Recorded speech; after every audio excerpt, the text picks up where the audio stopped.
Ready start. जब तक किसी देश में एक समान कानून ना हो उसको पूर्ण लोकतंत्र नहीं माना जा सकता। समान कानून के विपक्ष में कोई भी उत्तर आधुनिक काल में अस्वीकृत है। वर्तमान में वास्तविक समानता की बुनियाद है समान नागरिक संहिता। दूसरे शब्दों में समान नागरिक संहिता कानूनों के एक सामान्य समूह को संदर्भित करती है जो भारत के सभी नागरिकों पर विवाह, तलाक, विरासत, गोद लेने और उत्तराधिकार के संबंध में लागू होती है। लिहाजा संविधान के नीति निर्देशक तत्व में जरूरी प्रावधानों को डालकर संविधान निर्माताओं ने भविष्य की सरकारों पर यह जिम्मेदारी दी थी। 23 नवंबर 1948 को संसद भवन के संविधान सभा कक्ष में अनुच्छेद 35 वर्तमान अनुच्छेद 44 पर बहस शुरू हुई। डॉक्टर राजेंद्र प्रसाद जी की अस्वस्थता के कारण संविधान सभा की अध्यक्षता अल्पसंख्यक अधिकार समिति के अध्यक्ष और संविधान सभा के उपाध्यक्ष डॉक्टर हरेंद्र कुमार मुखर्जी कर रहे थे। इस बैठक में यह तय किया जाना था कि समान नागरिक संहिता यूसीसी संविधान में शामिल किया जाए या नहीं। पक्ष और विपक्ष की दलीलों के बीच एक राय न बनते देख इसे संविधान के नीति निर्देशक सिद्धांतों अनुच्छेद 44 में शामिल कर लिया गया।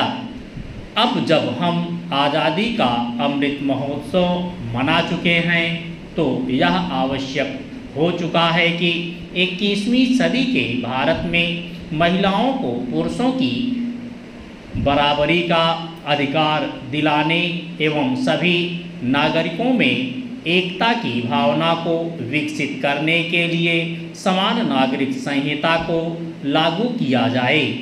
18वीं लोकसभा चुनाव के लिए जारी बीजेपी के संकल्प पत्र में समान नागरिक संहिता को लागू करने के संकल्प को दोहराया गया।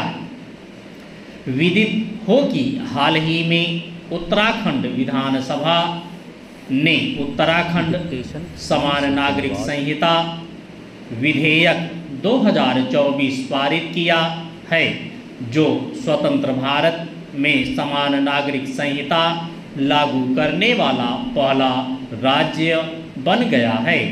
यह पारित विधेयक उत्तराखंड के सभी निवासियों, अनुसूचित जातियों को छोड़कर के लिए विवाह, तलाक, संपत्ति की विरासत और लिव इन रिलेशनशिप पर एक समान नियमों एवं कानूनों का प्रस्ताव करता है, चाहे उनका धर्म या आस्था कुछ भी हो। जबकि गोवा में एक समान पारिवारिक कानून है और 1954 का विशेष विवाह अधिनियम किसी भी नागरिक को किसी विशेष धार्मिक व्यक्ति कानून के दायरे से बाहर शादी करने की अनुमति देता है। संविधान का अनुच्छेद 33 भी कहता है कि नीति निर्देशक तत्वों को लागू कराना सरकार का मूल दायित्व है। किसी भी पंथनिरपेक्ष देश में धार्मिक आधार पर अलग अलग कानून नहीं होने चाहिए, किंतु यहाँ दुर्भाग्य से अलग अलग पंथों के मैरिज एक्ट लागू हैं। जब तक समान नागरिक संहिता लागू नहीं होती है तब तक संविधान में उल्लेखित देश के पंथ निरपेक्ष भाव के मायने बेमानी एवं अस्पष्ट हैं।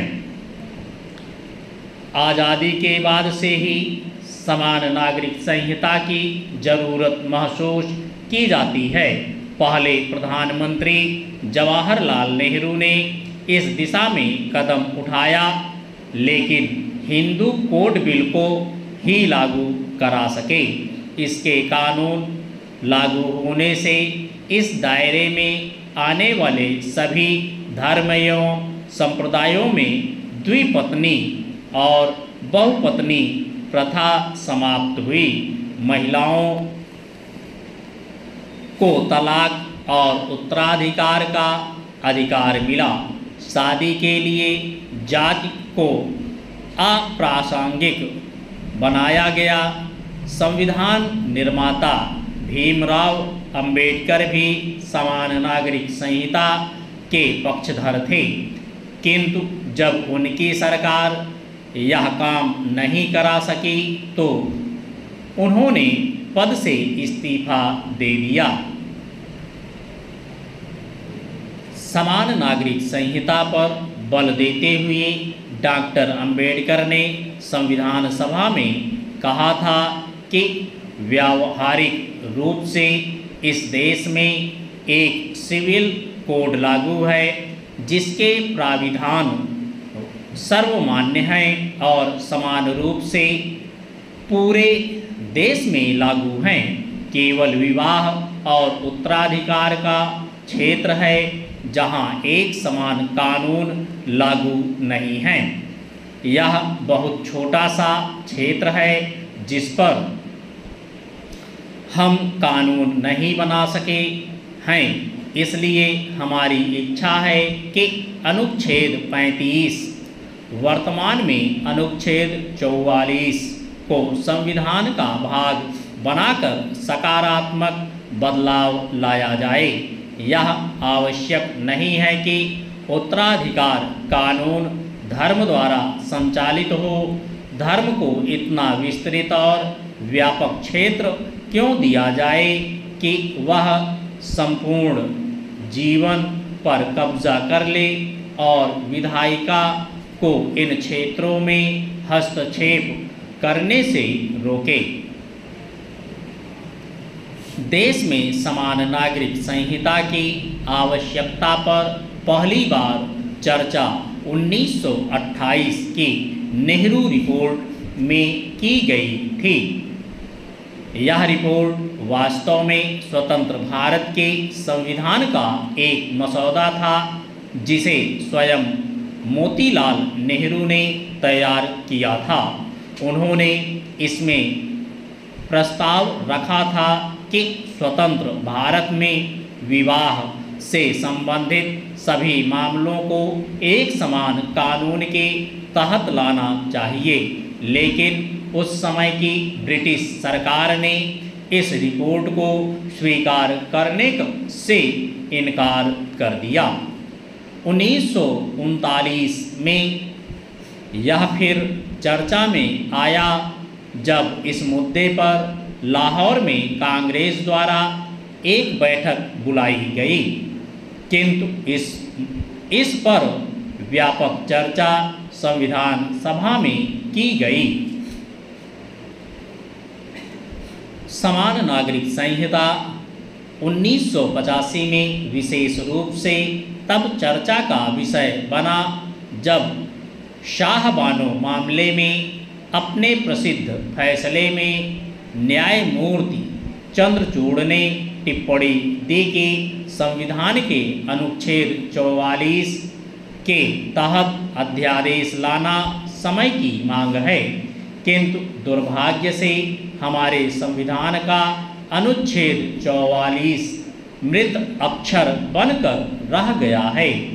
इसके बाद 1985 में ही सुप्रीम कोर्ट के एक अन्य न्यायाधीश श्री चिन्नप्पा रेड्डी ने एक समान मामले को निपटाते हुए कहा था कि वर्तमान केस समान नागरिक संहिता की आवश्यकता पर केंद्रित एक और मामला है।